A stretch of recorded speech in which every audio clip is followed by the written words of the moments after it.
Welcome to the presentation on the IMYC. Just a very short presentation to let you know what this acronym stands for.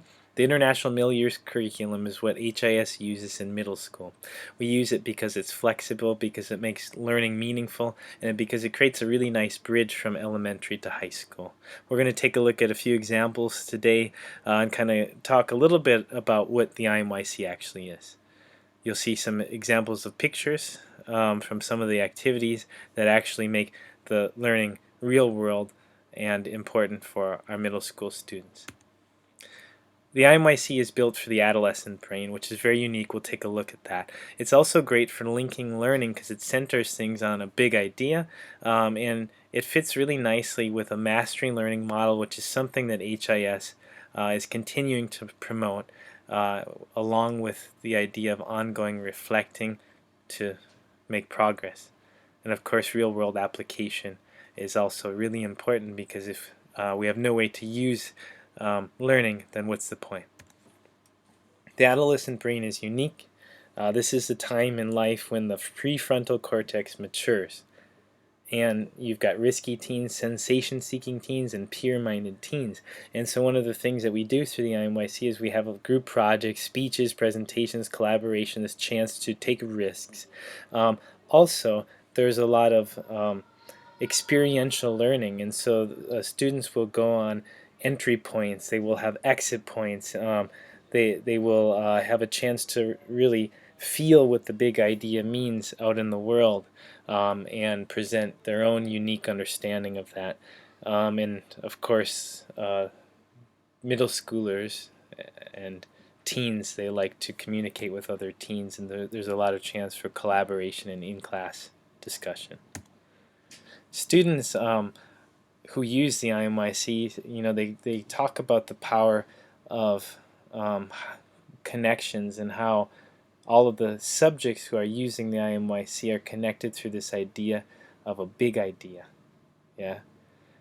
And from looking at one idea in English and the same idea in science and the same idea in social studies and some of the other subjects, students have a much stronger idea what that big idea actually is. And so we're going to take a look a little bit at linked learning. Linked learning is great because students at this adolescent age, they're pruning connections between brain cells. And so what that means, they're starting to get rid of things that they don't feel are meaningful. Who cares? What's the big idea? So students are constantly wondering, why are we doing something? And so having essential questions, journaling topics, and big ideas that connect everything together is really wonderful. So they're going to engage with really important ideas that are not just important for middle schoolers, but they're actually great ideas for adults as well. And it's all put in the middle of the subjects that which use the IMYC at HIS: language arts, science, social studies, art, music, and foreign languages. So an example of a big idea is resilience. That's what we're working on right now. Success over time requires persistence. Another way of looking at this is grit.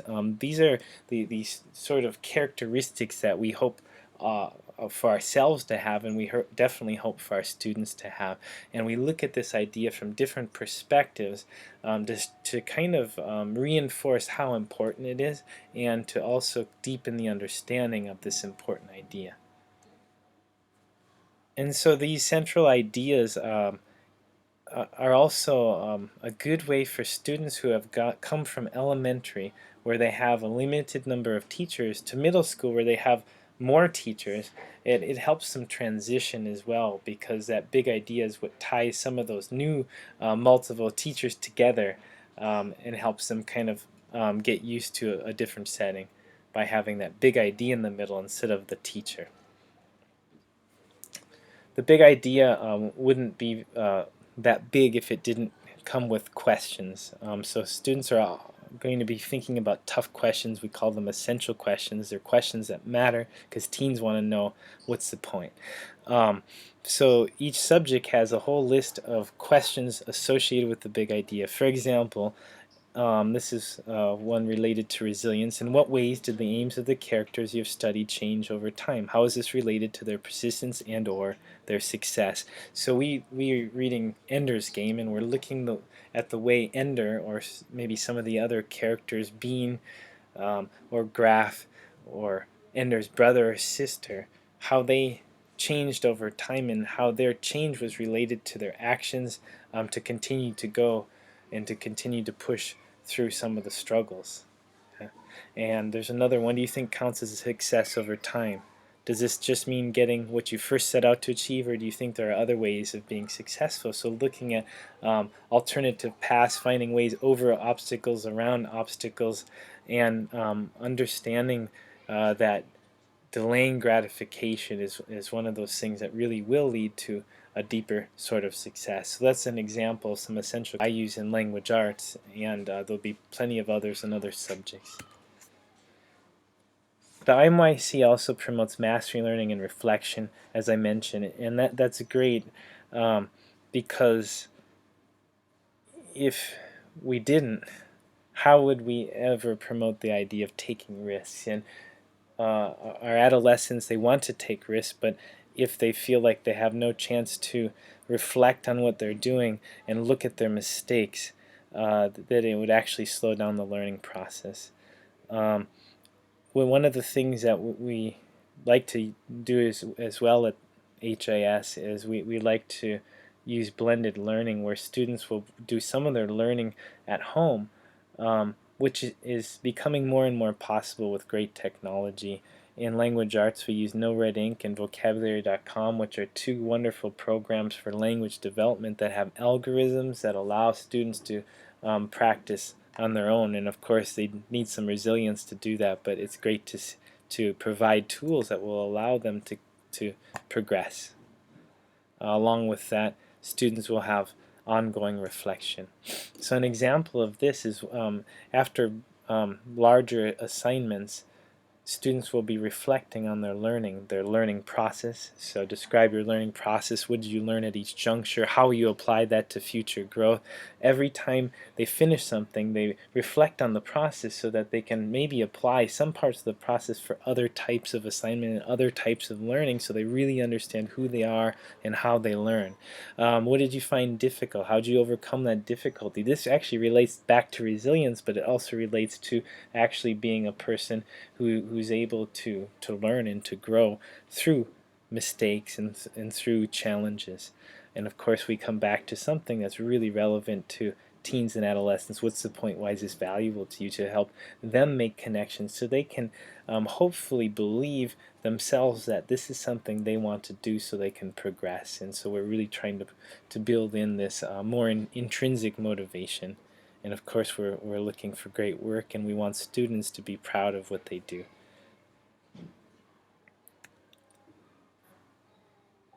Along with that, there's processes that promote mastery and promote collaboration. The first one I'm showing you on the left, I should be using my pointer, is this writing peer review process, where students will be working together. They'll be reading some of their writing, and they'll be looking at the paper or the story zoomed out, big picture analysis, and they'll give each other feedback with a certain set amount of questions, helping support each other.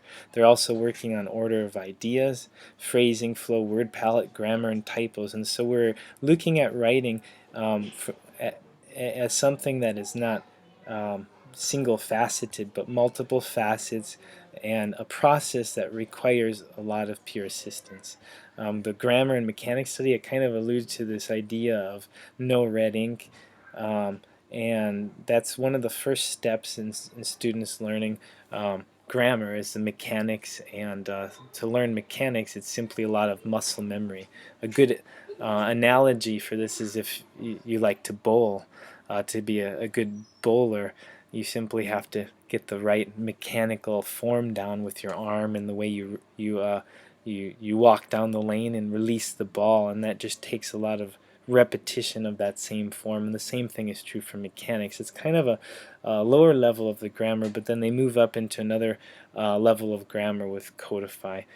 through these processes, we have tiers and layers so students can continue to grow to other levels and work at their level that they've designated within the class. Vocabulary study is very much the same, where they first recognize words through vocabulary.com. It's this blended learning where students are studying words through kind of an online quiz that keeps quizzing them until they're able to master the word through recognition. But they still haven't actually used it, and that comes in the mastery step where they're actually putting their mastery words into their own writing.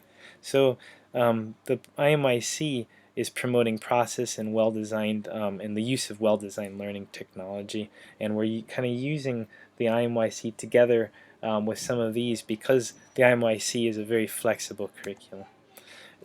It also really promotes real-world application, which makes it relevant for our adolescents because they want something to be relevant. Otherwise, they're going to trim it, they're going to prune it, it doesn't matter. It comes back to who cares, what good is it for me.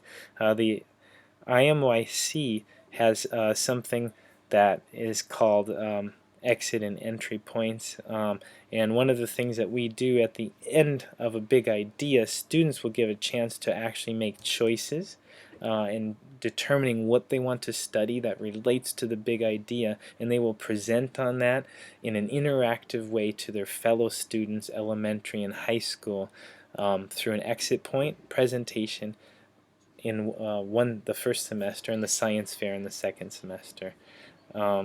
And the other thing that the IMYC does that works really well for adolescents is it focuses much more on skills than knowledge memorization, because we live in the information age. There's an abundance of information. It's at our fingertips. We don't need to memorize it, but we need to be skillful in the way that we access it and use it in our own life.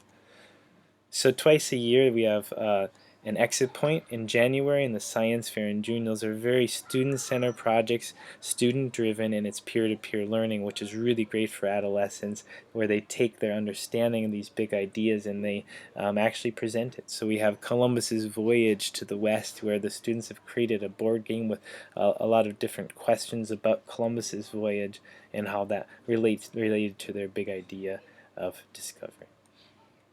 Kind of an idea of the HIS yearly timeline within the IMYC is that we start out with an entry point where students actually travel out into the world and they engage in an activity that gets them to really kind of think about what the big idea means to them.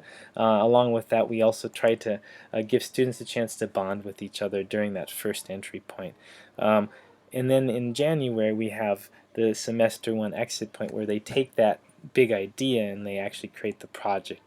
Semester 2, there's another entry point with the next big idea, and that's another point of engagement. Now they know each other, so now we might go into different facets or different ways of looking at. So for resilience, we hiked a mountain, we looked at a mural, we went to a shrine, and then we went to the U.S. consulate, and we looked at resilience from a physical standpoint, from a traditional standpoint, from an artistic standpoint, and from a political standpoint, looking at the relationship between Japan and America and the resilience that they had there.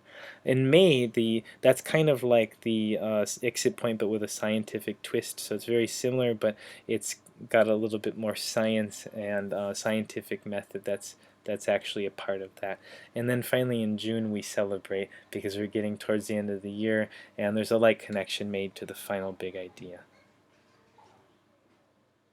And you can see some pictures of smiling students enjoying themselves through some of our different entry points. The IMYC is great because it's flexible, it fits the adolescent brain, it works really nicely with our school because it's got linked learning, it promotes reflecting, and it helps students adjust from elementary into middle school, and it makes learning meaningful.